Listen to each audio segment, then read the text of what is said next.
Hello అన్వర్కి ఈ explainer సెషన్కి స్వాగతం.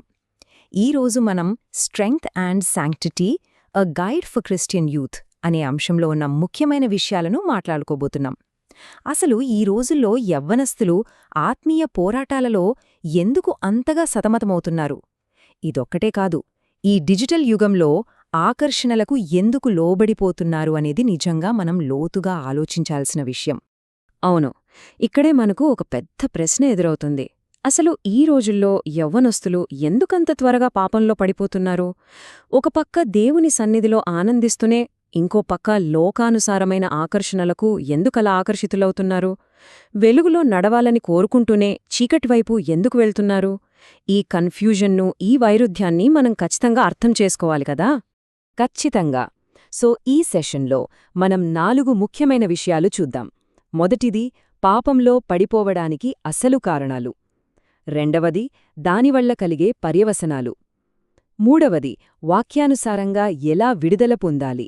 మరియు ఆఖరిగా, మన ఆత్మీయ జీవితానికి ఉపయోగపడే కొన్ని ప్రాక్టికల్ సూచనలు.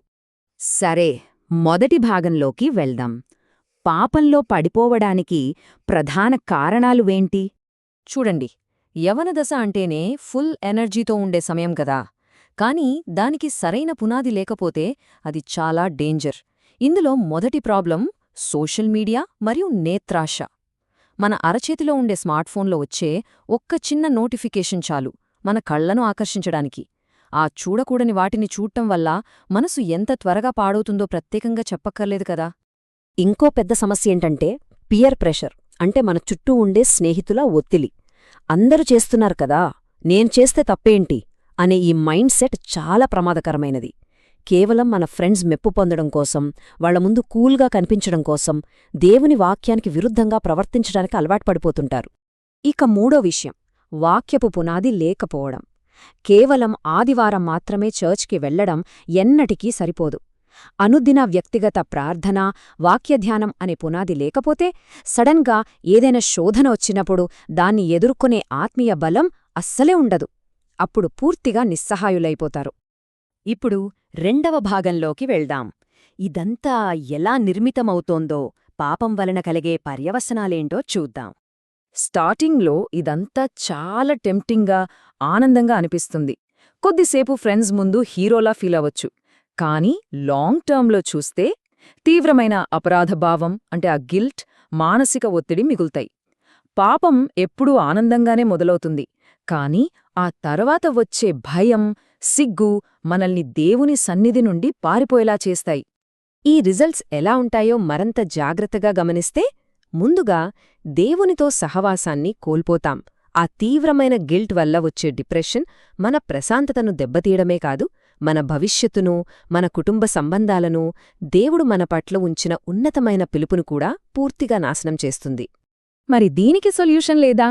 ఖచ్చితంగా ఉంది. మన మూడో భాగం అదే, వాక్యానుసారంగా విడుదల పొందే మార్గాలు. 2 తిమోతి 2:22లో ఒక అద్భుతమైన మాట ఉంది, యౌవనేచ్ఛల నుండి పారిపొమ్ము అని.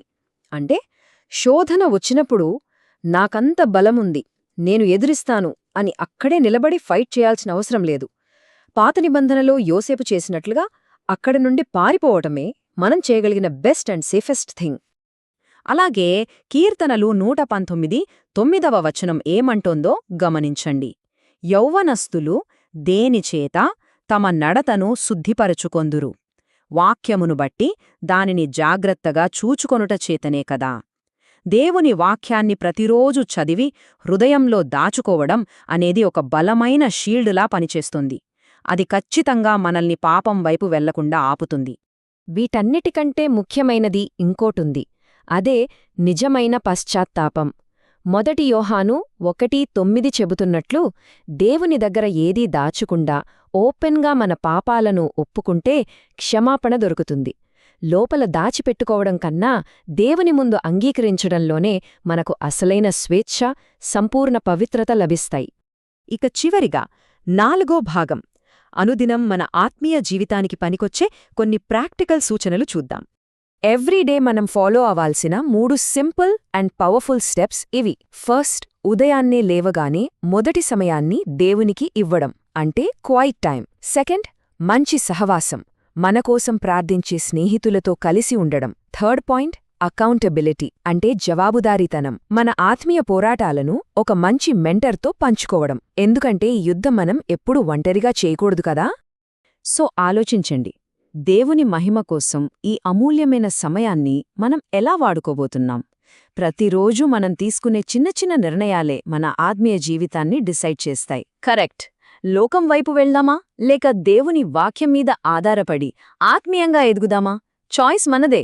ఈ విషయాలు ఆత్మీయ పోరాటంలో ఉన్న ఇంకొకరికి కూడా ఖచ్చితంగా షేర్ చేయండి. థాంక్యూ.